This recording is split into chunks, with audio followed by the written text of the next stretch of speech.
छौड़ी कत जाछि बंठन के बड़ा नीक लागे छौ। कतो जाय छी तोर छाती की फटै छौ। तोहर लागे छौ छौड़ी छाती अनार नियन।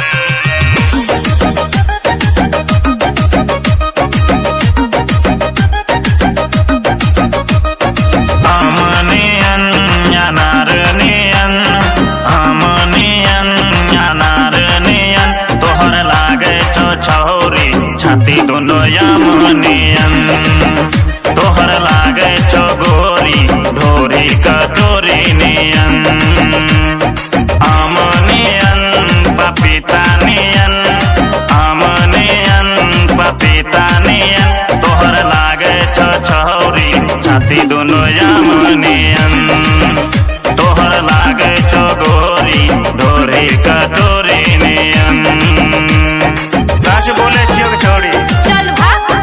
छाती दोनों आमनियन।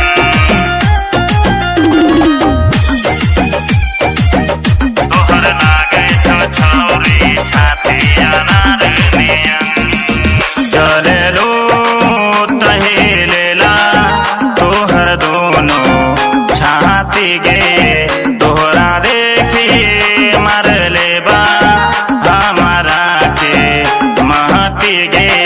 ये छौड़ी कहाँ बिजली गिरेबे गे। चले लो तही लेला तोहर दोनों छाती गे, तोहरा देखी मार लेबा हमारा के महती गे। जहिया से तोहरा के देखले बानी छौड़ी गे, दिल धक धक धर के गे, अख मोरा फर के गे, दिल में माचे खुद बुद्धि गे रानी। दिल धक धक धर के गे, अख मोरा फर के गे, दिल में माचे खद बाली गे रानी। आमनियन अनार नियन, आमनियन अनार नियन, तोहर लागे छौ छौरी छाती दोनों आमनियन। तोहर लागे छौ गोरी ढोरी कटोरी नियन। तोहर लागे छौ छौरी छाती अनार नियन। गे छौरी दे दे ना, काहे तरसाय छै गे। मार खैबे की रे। छाती अनार नियन। म्यूजिक बाय मंटू मनी।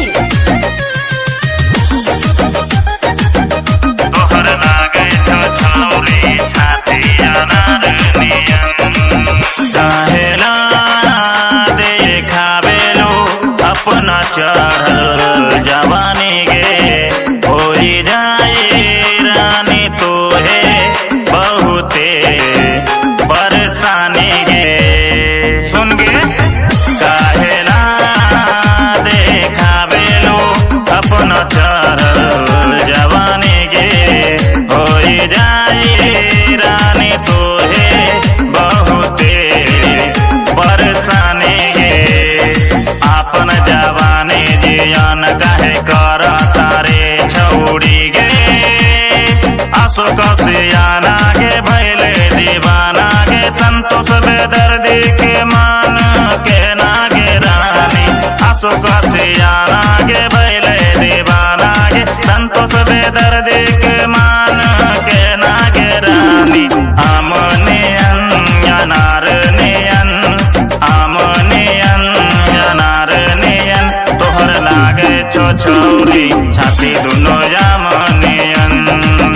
तोहर लागे छौ गोरी ढोरी कटोरी नियन।